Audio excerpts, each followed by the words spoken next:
చెప్పు. అందులో అన్యాయంగా నాకేమీ కనిపించలేదు. అలా చెప్పడానికి కారణం ఏంటి? ఒక రిలేషన్షిప్ అంటే అందులో డైలీ గొడవలు ఉండకూడదు, ప్రేమ మాత్రమే ఉండాలి. మీ మధ్యలో ఎప్పుడు గొడవే కదా టామీ, తెలిసిన విషయమే కదా. మా మధ్య సమస్యలుంటే ప్రేమ లేదని అర్థమా? అదే సరే, దీనికి అర్థమేంటి? నేను శివ అని ఒక అతన్ని పరిచయం చేశాను కదా, అతనికి మీకు ఏదైనా సమస్య ఉందా? ఏం సమస్య? అయితే మీరు లవ్ చేసుకుంటున్నారు అనుకోవాలా?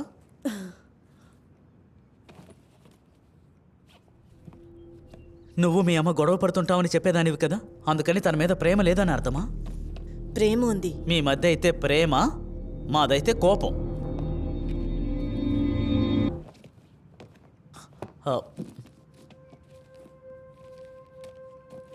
వెళ్ళే టైం అయింది కదూ. చివరిగా ఒకటి చెప్పనా? ఒక చిన్న విషయమే, చెప్పమంటావా? చెప్పు. గత ఫిబ్రవరి 21వ తేదీ తన పుట్టినరోజు. ఆ రోజు నేను తను ఇద్దరం బీచ్కి వెళ్ళాం. ఇద్దరం కలిసి తాకుతూ వాటేసుకుంటూ ముద్దులు కూడా పెట్టుకున్నాం. ఆ రోజు సూర్యాస్తమయం త్వరగా అయింది. మేము తిరిగి ఇంటికి వచ్చాక మా మధ్య జరిగిన హ్యాంగ్ ఓవర్ పోనేలేదు. మేమిద్దరం ఫోన్లో మాట్లాడుకుంటూనే ఉన్నాం. నా నుదుటి మీద తను ముద్దులు పెట్టింది.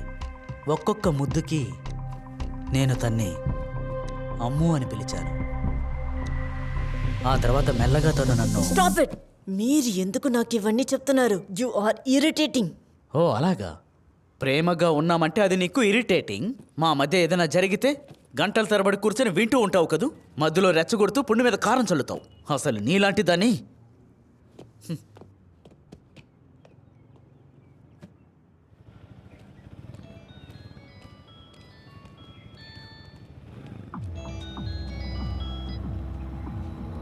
హలో, నువ్వు ఇలా చేస్తావని నేను అనుకోలేదు. ఏమైంది? హరితతో గొడవ పెట్టుకున్నావు కదా, తనే తప్పు చేసింది. తను నాకు కాల్ చేసి గంట పైనే మాట్లాడింది. నేను తనతో 5 నిమిషాలే మాట్లాడాను. చాలు టామీ, నా ఫ్రెండ్స్ని నా పేరు చెప్పి వెళ్ళి కలవకూడదు. కానీ ఆ హరిత నాకు తెలిసిందే కదా.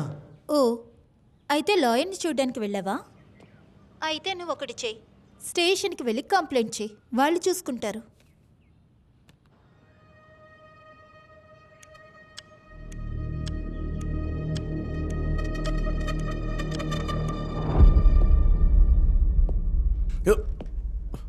సార్ నీళ్ళు. పొద్దున స్టార్ట్ అయిన వెక్కిళ్ళు.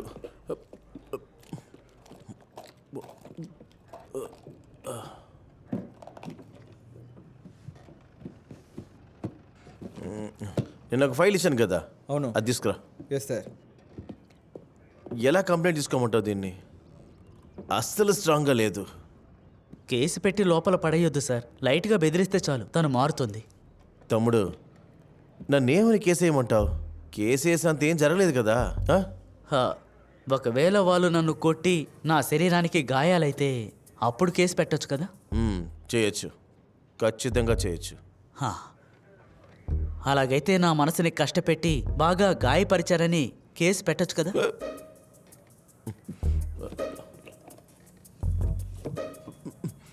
అది కాదు, నాకు ఏ సెక్షన్లో వేలా అర్థం కాలేదు. వీళ్ళు నన్ను కొన్ని రోజుల నుండి నన్ను బాడీ షేమింగ్ చేస్తూనే ఉన్నారు. ఈ బాడీ షేమింగ్ అంటే చేతుల్లాడుతూ మిమ్మల్ని ఏదో ఒక పేరుతో రెచ్చగొట్టడమా?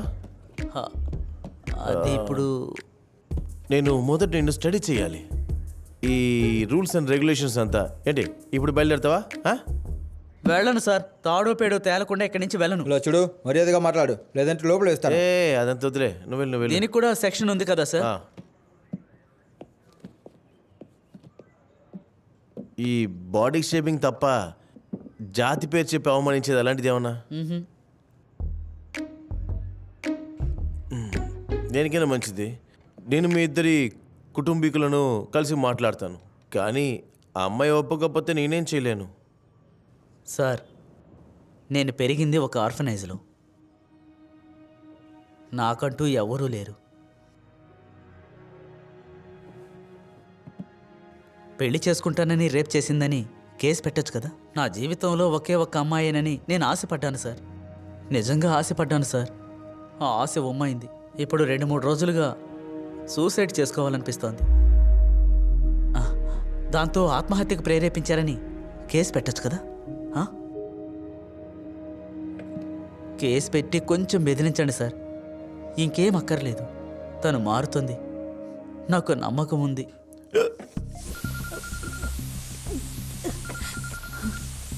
హలో హరిత, ఫ్రీగా ఉన్నావా? ఇప్పుడు నేను ఏం చెప్పాలో చెప్పు. నేను తాగడానికి వచ్చి నీకు కాల్ చేశాను. లేదు, అమ్మ ఇక్కడే ఉంది, నాన్న ఇంట్లో లేరు. నాకేం చేయాలో తెలియట్లేదు. అమ్మ భయపడుతుంది. ఉమ్. ఉమ్. ఉమ్.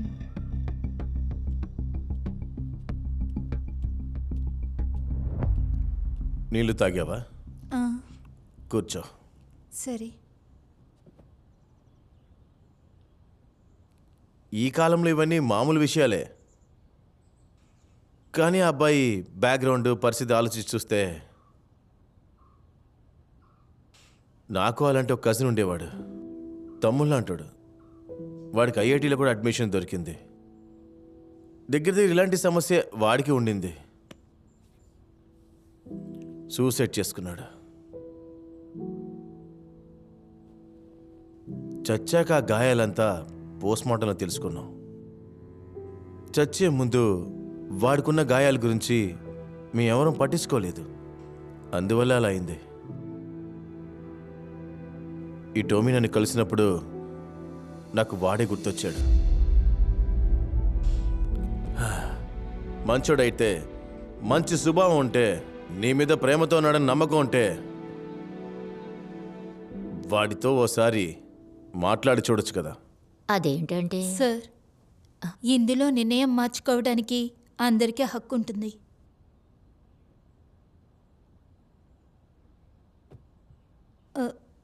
ఈ విషయం కోసం మా ఇంట్లో వాళ్ళని చాలా బాధ పెట్టాను. ఇకపై కుదరదు.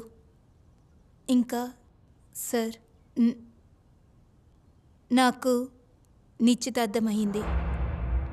నేను తనతో చెప్పలేదు.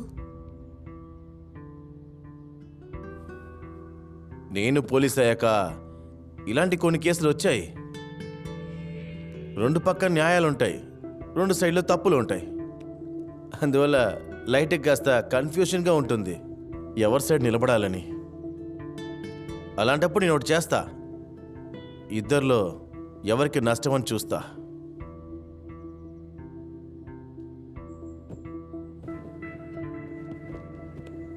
ఇంకా దేనికోసమో కాదు, వాడి కోసం మాట్లాడడానికి వచ్చింది. వస్తానమ్మా. నేను వాడికి ఫోన్ చేసి చెప్పేస్తాను. పెళ్ళి అవబోతుందన్న విషయాన్ని వాడికి చెప్పేస్తాను.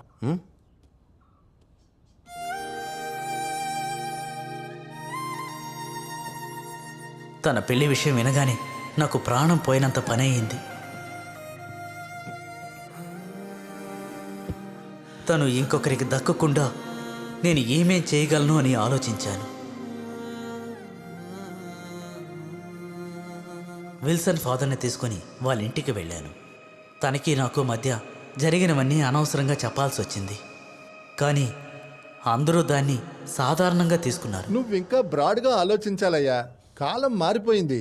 నేను ఎంతోమంది పిల్లలకి పాఠాలు చెప్తున్నాను. ఆ అనుభవంతోనే చెప్తున్నాను. ఇదంతా సర్దుకుంటుంది, ఏం భయపడకు. ఇది అలా కాదు. ఇదంతా సులభం కాదు. అన్నయ్య అని పిలిస్తే చాలు. నేను చెప్పేది ఏంటంటే, నా కూతురికి మంచి జీవితం దక్కుతుందంటే నీకున్న ప్రేమ వల్ల ఎదిరికించో కదా. ఎవరు చెప్పారు? నేను అడ్డుకుంటాను. నేను కోర్టులో కేసు వేస్తాను. అందరి మీద కేసు పెడతాను. కేసు పెట్టి ఈ అమ్మాయిని పెళ్లి చేసుకుంటావా? తర్వాత సంతోషంగా కాపురం చేయగలవా? చెప్పు నువ్వు.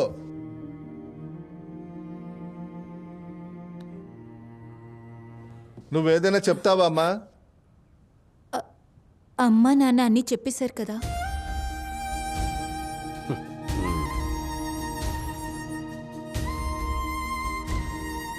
పద వెళ్దాం.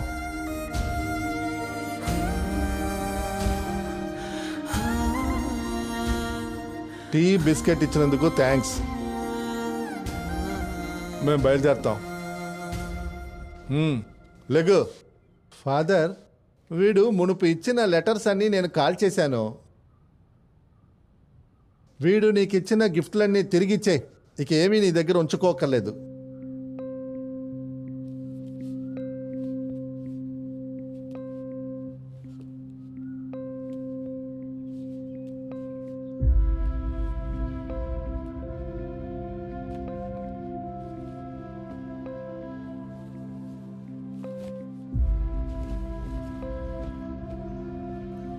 అమ్మకు అసలు ఒంట్లో బాగాలేదు. అమ్మ మళ్ళీ తిరిగి రాకపోయినా నన్ను తలుచుకుని నువ్వు బాధపడకూడదు. దీన్ని నువ్వు ఎప్పుడు భద్రంగా ఉంచుకోవాలి. అమ్మని మర్చిపోకు. టామీ, నువ్వు నన్ను మర్చిపోవాలి.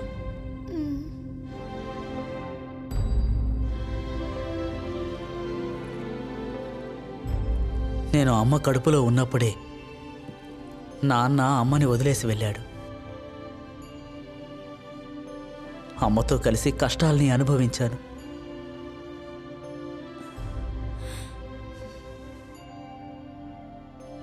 అదేంటంటే నాకు ఇష్టమైన వాళ్ళందరూ నన్ను వదిలేసి వెళ్ళడం. అది నేను పుట్టడానికి ముందే మొదలయ్యింది. అలవాటైపోయింది. అంతేకాకుండా ఇది మారదు, ఎప్పటికీ మారదు.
టోమీ, మనల్ని కాదనుకుని వదిలేసి వెళ్ళిపోయిన వాళ్ళని ఇబ్బంది పెట్టకుండా ఉండడం, వాళ్ళ నిర్ణయానికి విలువిచ్చి వదిలేయడం కూడా మంచి వ్యక్తికి ఉన్న స్వభావమే.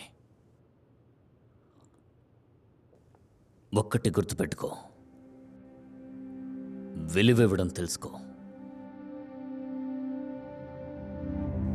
నువ్వు అసలు నన్ను లెక్క చేయలేదు. Hello hello, జోబీయేనా? లెజినా జోసెఫ్ని పెళ్లి చేసుకోబోయేది? నా పేరు టోమీ. టోమియా, లిజీ నీ గురించి చాలా చెప్పిందిలే. తను ఏం చెప్పింది? మేమిద్దరం ప్రేమించుకున్నామనా? అవును. అలాగైతే తెలుసుకో, మా ఇద్దరి మధ్య చాలా విషయాలు జరిగాయి. చాలా. సెక్సా?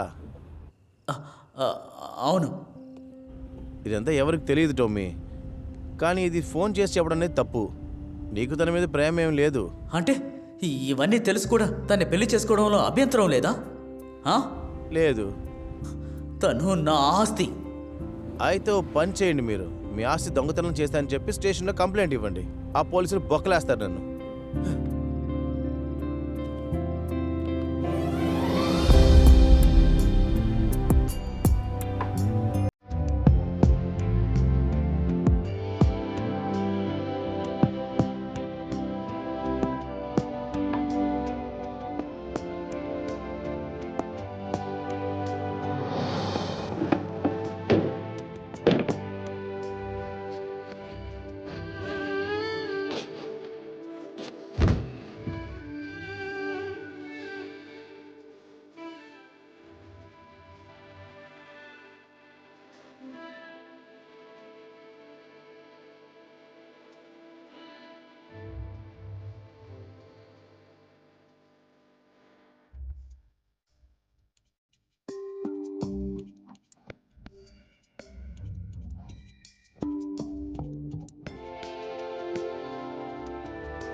నిజం చెప్పాలంటే ఆ రోజు నన్ను మనస్ఫూర్తిగా ఇష్టపడిన వాళ్ళు నాకు అవసరమయ్యారు.